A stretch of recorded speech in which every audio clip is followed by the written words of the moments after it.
Hey, good morning, patrons. Before I get going in this video, me and my wife both want to thank everybody for their kind words, their thoughts and prayers. Prayers accepted. I've always said that dice throwers are the most beautiful people in the world.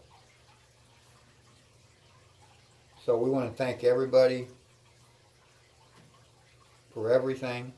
And always, I want to thank everybody for their support, for believing in what I'm doing here, and giving me this platform and the opportunity to show my wares, okay? Because in reality, folks, it's all about you guys, all right? This is always all been about you guys, okay? Why I do this is for you. All right, so thank you guys so very much for everything. Let's get on with our video now. Now, I want to talk more about this video I put out called Perfection. We're going to get into a lot more about perfection, what it is, the concept, the theory, and the reality of perfection, okay? So it's not really going to be a totally throwing video, but I'm going to throw some throws in here. Really, I just want to talk to you about my concept of perfection, okay, and where I'm heading with it, and where I hope to, get with it, and all that kind of stuff. It's all about, and the bottom line is, man, it's just all about consistency, all right? Because it ain't that we're a bunch of bad dice throwers. It's because the game is structured so it stops consistency. And it has to be that way, or you wouldn't see a craps table in any casino. And the casinos, they know this already. The game on paper, if you really examine the numbers, okay? And the math and the probability is 1 to 6. It doesn't guarantee anything, but it's a high probability that you're going to hit a 7 in your first throw, your second throw, your third throw, your fourth throw, and so on. So if you really examine that, you see no open window for consistency. It doesn't exist. It's totally impossible. So to create something that I'm trying to create here would bust out impossible. It's got to put it up there with the wheel, the sliced bread. I mean, as far as, I'm not going to say it's the eighth wonder of the world, but yes, I am. It's the eighth wonder of the world. But you see where I'm getting at. I'm just trying to put it into its importance. What I'm trying to create here. Impossibility is what I'm trying to create. So knowing that, now what perfection does, it gets you into that second tier of probability, which is 7 to 12. And that's our SOR too, by the way, folks. And if you start examining that and you go, okay, well, I'm going to 7 out on the 7th throw, maybe the 8th, the 9th, the 10th, the 11th, the 12th. Wow, you look at those numbers and you see an open door to consistency. Because playing a short game, I know now I can win consistent. If you give me those amount of throws on every session, and I play to a 3, 4, 5 score hit short game, I'm winning. But, don't get carried away with the 11, the 12th throw. Examine that, there's a 7 or an 8th throw there. So you got to play smart, because maybe you throw 2 or 3 horn numbers, right? But now you reduce that 7th throw to maybe 4 score hits. And are you working your come out throws? Maybe you hit a point. You didn't work it. So that's basically a jump throw too. So now you're down to 3 score hits. If you're playing a 3 score hit game, you still win. See, that's the whole purpose of the 3 score hit short game is you're going to win that 7 to 8 throw, And of course, 11 and 12 throws are gimmies, man, okay? You're going to win them all the time. So that's why I stress that you play the 3-score hit short game, because two things are going to happen. Number one, you're going to win. That's the most important. Number two, you're going to build your confidence, okay? Confidence goes with this game of craps, okay? They go together. The more confidence you got, I got that. I'm not going to lose confidence. That's what I call it. I'm not going to lose confidence. And I want you to have it. That's why I say build your confidence with the 3-score hit game. Because I cheat every now and then. I go to a 4 and a 5-score hit game too. But I'm more toned to the throw than you guys are, because you're just learning it. I've been throwing it for a long time, and I'm throwing it on the same tables, same casino tables, so I already know their tables. I know what I got to do. So I can cheat. Don't cheat.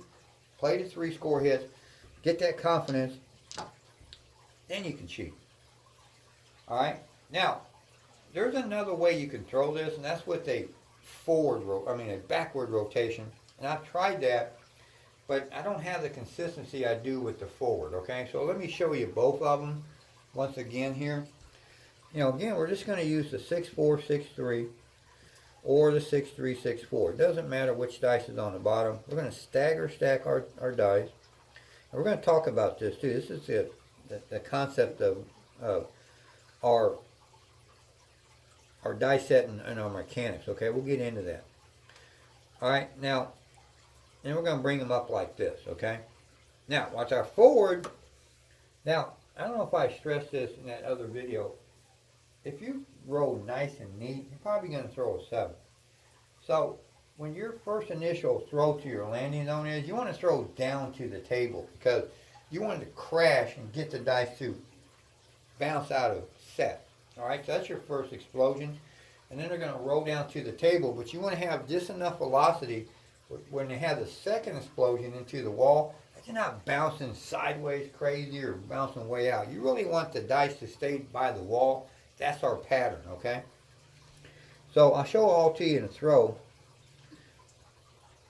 All right, now, like I said, I want to throw to just over this middle stuff, okay? Just in this area here, just over that C and E is where I want to place my bets, because generally there's a bunch of chips right here, all right? And like I said, I want to throw down to it, and kind of hard, but not real hard, okay? I don't want them to throw so hard that they one bounce all the way to the wall. I just want them to hit and explode, but I want to throw just enough to do that, but not enough to make them bounce off the table. So, I mean, it sounds like it's a lot of stuff, but it really isn't, folks. It's a real easy throw, and you'll get used to doing it. So this is what I want to do. And there it is. There's my explosion. I've seen it. And see how it just rolled down to the wall. Okay, so we'll come down here, and I'll show you that they stayed down here by the wall. This one here is right on the wall. That one there is about 2 inches from the wall. Okay, that's my pattern. Okay, so that's the pattern I want to create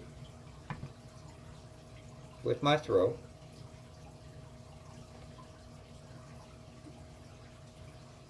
And I'm going to have success if I do all that, okay? And it's not hard to do, folks. It's real easy to do. Once you start doing it, you'll see that everything I just showed you, we can throw that throw all the time. Carbon copy. All right?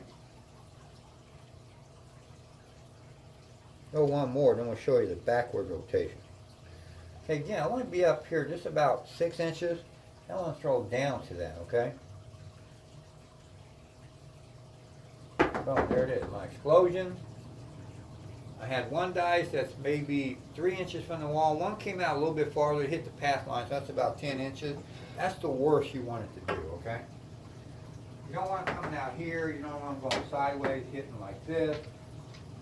They might come out to the path line, but that's okay, all right? That's what we want to do. That's our forward reverse. So remember, though, you want to come up about 6 inches. You want to throw down to that, to make the dice kick. And then they're going to roll down and then crash into the wall, just barely come out.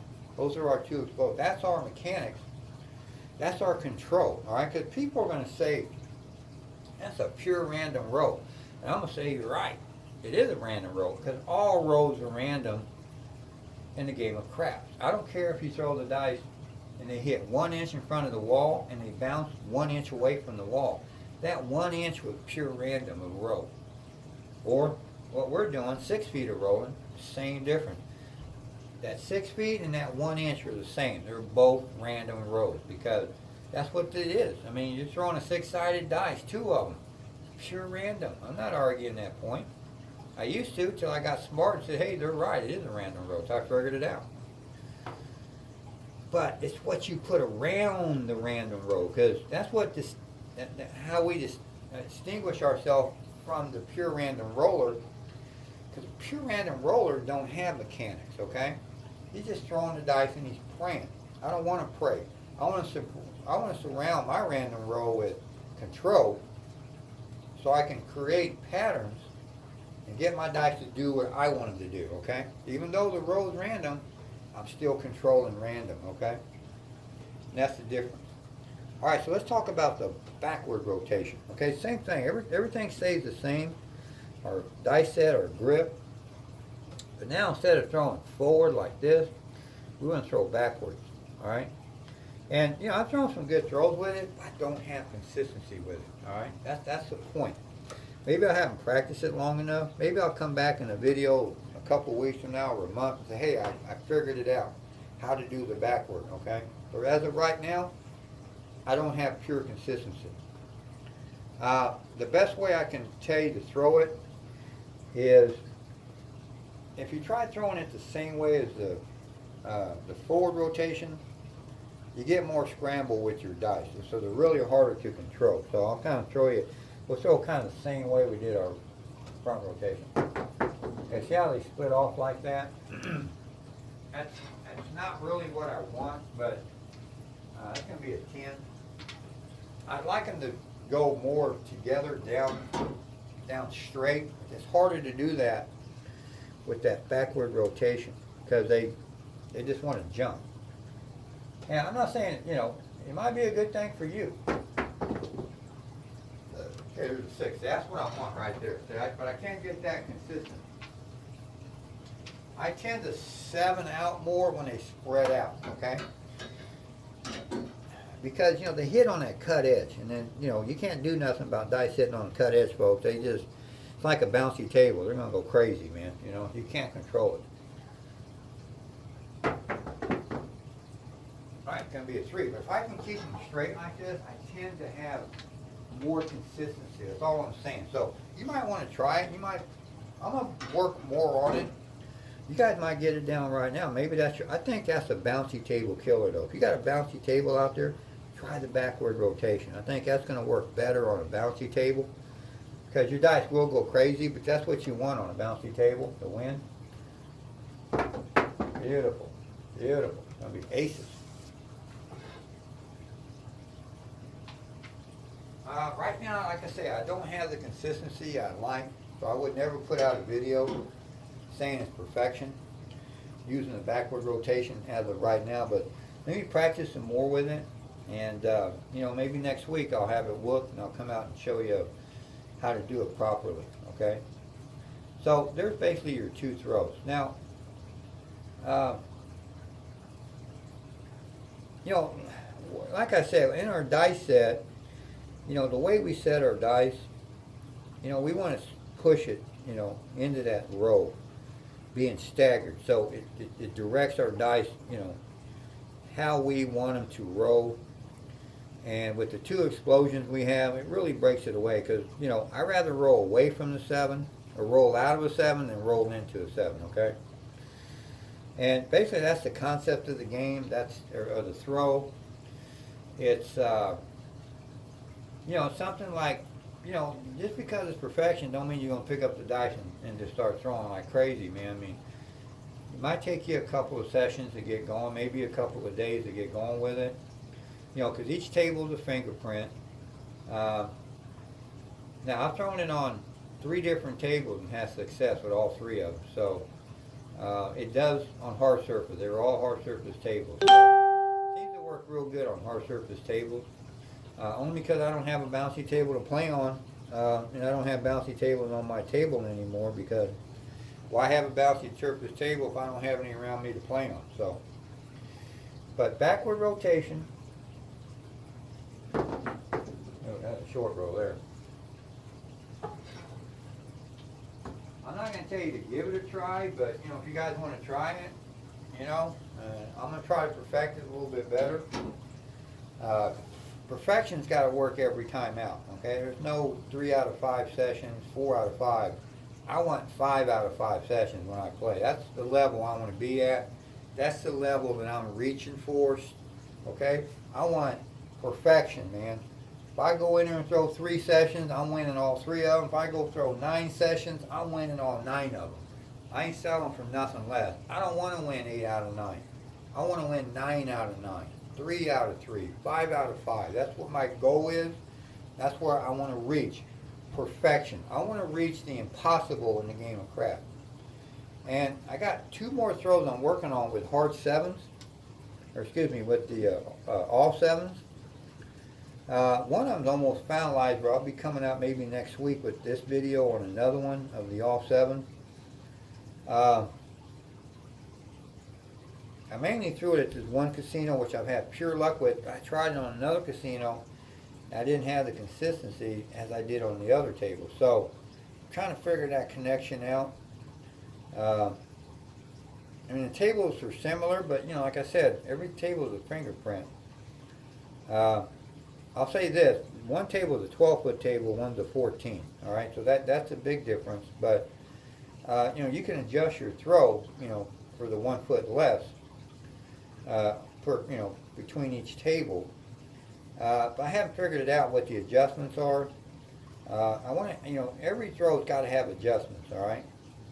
So you can, you know, learn to adjust, you know, per surface that you're playing on. So just another video I wanted to put out here, folks, to kind of explain more on the concept and the throw and the theories and all that kind of stuff. So hopefully this helps you guys out. So thanks for watching. Keep on watching, and the dice are in your hands.